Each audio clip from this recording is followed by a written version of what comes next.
여러분 안녕하십니까? 내일은 단계적 일상회복 위드 코로나 시행 이후 첫 번째 주말입니다. 벌써부터 전남의 주요 관광지들이 활기를 띠고 있는데요. 일상회복 유지 여부를 결정할 가늠자가 될 전망인데 이 지자체마다 방역에 힘을 쓰고 있습니다. 정아람 기자가 보도합니다. 전남 남해안의 아름다움을 간직한 여수의 대표적인 관광지 오동도. 위드 코로나 시행 이후 나흘 동안 2만 2천여 명이 방문해 평일 방문객 평균의 1.5배를 넘겼습니다. 인원수 제한이 완화되고 영업시간도 늘면서 관광객들은 한결 가벼운 마음으로 여행을 즐기는 모습입니다. 네, 방역 수칙이 이렇게 주변에 잘 지키는 모습을 많이 보니까 아무래도 여행하는데 좀 더 안정적으로 잘 다닐 수 있었던 것 같습니다. 코로나19 장기화 속 어려움을 겪던 자영업자들도 손님 맞이에 기대감을 드러내고 있습니다. 활기를 되찾아서 서로 만나고 동료들하고도 웃고 떠들고 관광객들도 많이 오시고 행복한 일상이 됐으면 하는 바람입니다. 코로나19 유행에도 불구하고 지난 9월 전년 대비 관광객 수가 10% 가까이 늘었던 여수는 주말을 앞두고 최종 방역 점검을 하고 있습니다.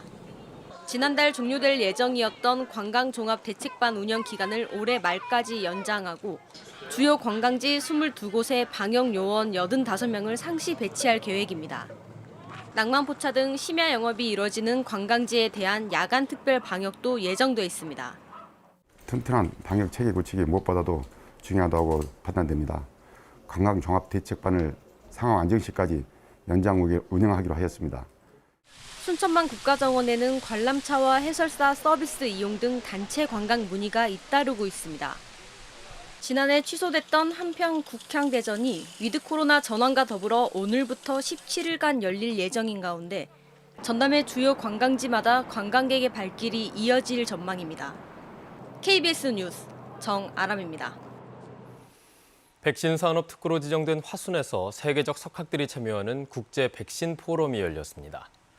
참석자들은 코로나19 팬데믹의 교훈을 서로 공유했는데요. 특히 국가 간의 백신 불평등을 빨리 해소해야 하고 단계적 일상 회복의 성공을 위해서는 단순한 확진자 수 중심의 방역 대책에 대한 개선안이 필요하다는 의견이 나왔습니다. 김호 기자입니다. 전국에서 유일한 백신 산업 특구인 화순군. 전임상부터 생산까지 바이오 신약 연구 개발에 필요한 모든 기반을 갖춰 국내 백신 산업의 중심지로 주목받고 있습니다. 이곳에서 코로나19 대유행 속의 국가 간 경험을 공유하고 코로나19 이후의 길을 서로 고민하기 위한 국제 백신 포럼이 열렸습니다. 온라인을 통해 포럼에 참여한 제롬 김 국제 백신 연구소 사무총장은 기존의 백신보다 빠르게 코로나19 백신을 개발하고 대량 생산도 가능한 기술력을 확보했다면서도 국가별 접종 불균형이라는 과제가 남았다고 지적했습니다. 또 이번 달부터 시행된 단계적 일상 회복의 성공을 위해서는 기존의 확진자 숫자 중심의 대책을 개선해야 한다는 의견도 나왔습니다. 병상이 어느 정도 남았는지, 중환자와 사망자가 얼마나 증가하는지, 미래의 불확실성에 대비하기 위해서 서킷 브레이커의 도입 등 비용 효과적인 조치들이 매우 중요할 것 같습니다. 국제 백신 포럼 이틀째인 오늘은 국내외 전문가들이 코로나19 백신 업데이트 등을 주제로 온라인 학술 대회를 열 계획입니다. 한편 포럼에 참석한 정부 관계자는 화순이 글로벌 백신 허브의 중추 지역으로 거듭날 수 있도록 지원하겠다고 밝혔습니다. KBS 뉴스 김호입니다. 윤석열 국민의힘 대선 경선 후보의 이른바 전두환 옹호 발언과 관련해 이용섭 시장이 국민의힘 당 차원의 책임을 요구했습니다. 이 시장은 어제 광주시청에서 열린 국민의힘과 호남권 예산정책협의회에서 최근 잇따른 전두환 찬양과 5.18 비하 발언 등이 광주 시민에게 상처가 됐다며 국민의힘 측에 대통합의 정치와 당 차원의 재발 방지책 마련이 필요하다고 밝혔습니다. 한편 어제 협의회에서 광주시는 군공항 특별법 제정과 달빛 내륙철도의 조기 착공, 인공지능 관련 법률안 제정을 요구했고 전라남도는 국립의과대학 설립과 우주발사체 산업 클러스터 조성 등을 위한 당 차원의 지원을 요구했습니다. 광주시와 전라남도가 다음 달 3일 광주에서 시도 상생발전위원회를 개최합니다. 이번 상생발전위원회에는 이용섭 시장과 김영록 전남지사를 비롯해 실국장급 고위 간부까지 모두 29명이 참석할 예정이며 이에 앞서 오는 16일에는 시도 실무위원회를 열고 본회의 세부 안건과 이견 등을 조율할 계획입니다. 민선 7기 시도 상생위원회의 협력 과제는 모두 55가지로 이 가운데 광주 전남발전연구원의 통합 출범 등 22가지는 완료됐지만 광주 군공항 이전 등 33가지는 시도 간의 입장 차이로 미해결된 상태입니다. 발달장애 등이 있는 특수교육 대상 학생 중 일부는 대학 진학보다 직업교육 등을 받을 수 있는 특성화 고등학교에 진학을 희망하는 경우가 많습니다. 그런데 이들을 교육할 수 있는 특성화 고등학교 등의 특수학급 정원이 부족해서 개선을 요구하는 목소리가 잇따르고 있습니다. 윤주성 기자가 취재했습니다. 내년에 고등학교에 가는 한 특수교육 대상 학생입니다. 제빵기술 등을 배울 수 있는 특성화 고등학교 진학을 희망했지만 집에서 거리가 멀다는 이유로 포기해야 했습니다. 3년 동안 열심히 노력해갖고 제가 이제 바리스타라 되라 뭐 이렇게 편입되려고 노력해왔는데 안 된다. 저희 기회조차 주지 않는 거예요. 이 학생의 부모는 발달 장애 등이 있는 경우 사회적으로 자립하려면 적성에 맞는 직업 교육이 필수적인데 이에 역행하는 교육 행정이라고 지적합니다. 취업을 할 수 있는 환경 자체가 그런 쪽밖에 없어요. 다른 바리스타나 뭐 식품 쪽, 뭐 제과 제빵 나머지 부분은 솔직히 좀 무리가 있거든요. 실제 광주 지역 특성화 고등학교 5곳의 특수학급은 정원 7명 규모의 12개, 더욱이 조리와 식품 등의 선호 전공이 있는 곳은 소수에 불과합니다. 반면 광주 지역 고등학교 특수교육 대상 학생은 지난달 현재 660여 명에 이릅니다. 운이 좋은 경우에는 내가 원하는 일지망, 뭐 근거리가의 배정이라든지 또 원하는 학교에 갈 수도 있는 상황이기도 하지만 그렇지 않은 상황들도 좀 많이 있는 편입니다. 광주시교육청은 특수교육 대상 학생과 학부모의 일부 학교 선호 현상이 있는 상황에서 특수학급을 확대하는 데 어려움이 있다는 입장입니다. 특수학급의 정원이 정해져 있고 또 그 학교의 특수학급 이외에 또 일반 학급에도 장애 학생이 배치되다 보니까 희망하는 모든 학생들을 학교에 선실적으로 수용하기가 어려운 상황입니다. 일부 학생이 원하지 않는 고등학교와 전공을 선택해야 하는 현실이 되풀이되고 있는 가운데 대구시 교육청은 내년 3월 특수교육 학생을 대상으로 한 특성화 고등학교를 개교할 예정입니다. KBS 뉴스 윤주성입니다. 김 가운데 가장 맛과 향이 좋다는 곱창김 수확 시기가 됐지만 올해는 고수온이 계속되면서 작황이 크게 나빠졌습니다. 찾는 사람은 많지만 물량이 부족해서 가격도 껑충 뛰었습니다. 박지성 기자의 보도입니다. 바다 위 김발이 앙상한 그물을 드러냅니다. 수면을 까맣게 덮었던 예년과 달리 김 이파리가 털이 빠진 듯 드문드문 자라났습니다. 엽채가 곱창과 닮아 곱창김이라고 불리는 최상품 조생종인 이빠디 돌김의 수확기 현재 모습입니다. 저희가 100% 중에 한 70~80%는 굉장히 지금 안 좋은 상황입니다. 수확을 해야 되는데 수확할 김이 없습니다. 바닷물이 24도 안팎에 머무는 고수온 현상이 지난 9월까지 계속되면서 한참 자라야 할 김 엽채가 떨어져 나가버린 겁니다.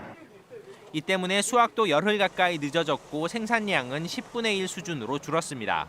위판 가격은 1.5배에서 2배까지 올랐습니다.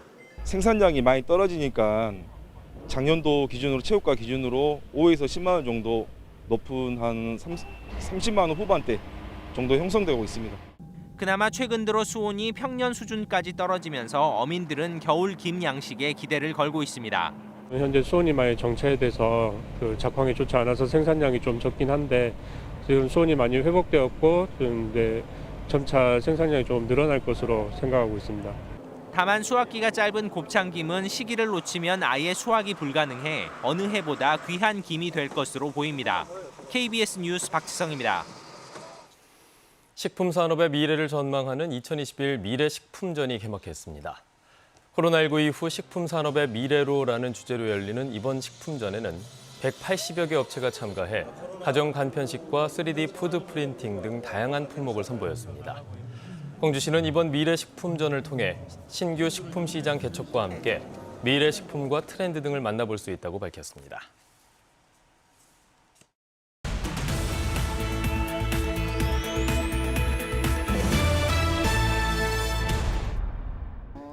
장흥군이 100세를 맞은 어르신들에게 청려장과 대통령 축하 서한을 전달했습니다. 100세 어르신의 장수를 기원하는 청려장은 명화주 풀로 만들어 가볍고 단단한 지팡이로 건강과 장수를 상징하며 주민등록상 100세가 되는 어르신께 대통령 명의로 전달되고 있습니다.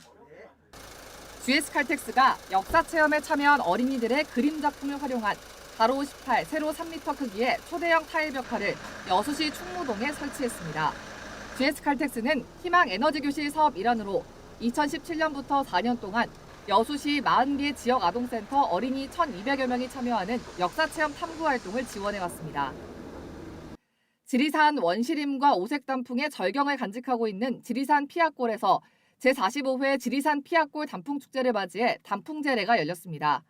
이번 제례에는 가을 단풍의 정취를 느끼려는 등산객과 국민들을 위해 나쁜 애군을 막아주는 살풀이춤 공연과 은복떡 나누기 행사도 진행됐습니다. 조선대학교가 선박과 해양 플랜트 등을 건조하는 대우조선해양과 조선해양산업발전과 핵심 연구개발을 위한 업무 협약을 체결했습니다. 이에 따라 조선대학교와 대우조선해양은 연구개발과 기술 교류 등을 통해 유기적으로 연계된 협력체계를 구축하고 양 기관의 대외 경쟁력 확보에 이바지할 계획입니다. 지금까지 단신브리핑이었습니다. 전남경찰청 반부패 경제범죄 수사 2대는 부동산 투기와 친인척 채용 특혜 의혹을 받고 있는 정현복 광양시장에 대해 부패방지법 위반 등의 혐의로 구속영장을 신청했습니다. 경찰은 정 시장의 부인과 아들이 소유한 땅에 도로가 개설되는 과정에 정 시장이 개입한 사실이 확인돼 구속영장을 신청했다고 밝혔습니다.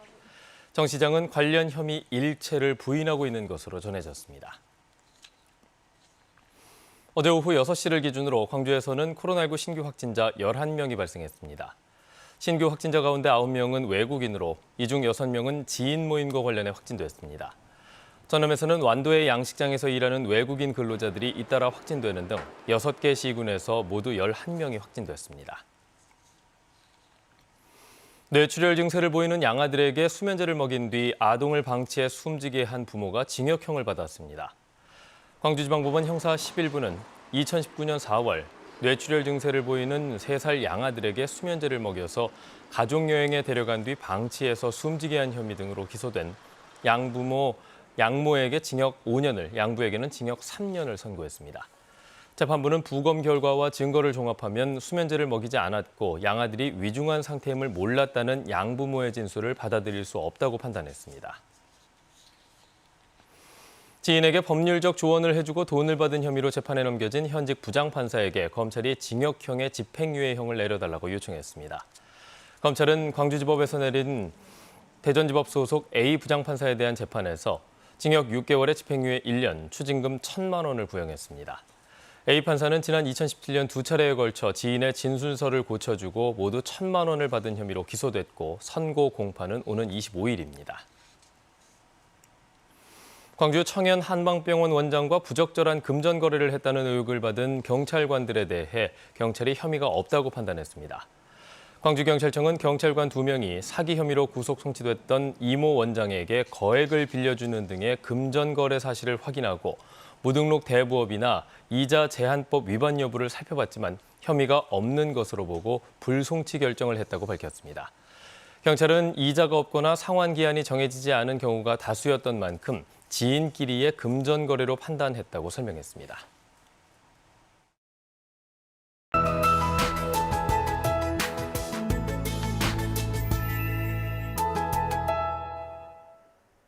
이번 주말은 늦가을의 정취를 즐겨보시면 좋겠습니다. 토요일 오전에 다소 흐리기는 하지만 이날을 제외하면 절기상 입동인 일요일까지 맑은 날이 더 많겠고요. 아침 기온 9도 안팎, 한낮 기온 20도 안팎으로 아침에는 쌀쌀, 낮 동안에는 선선하겠습니다.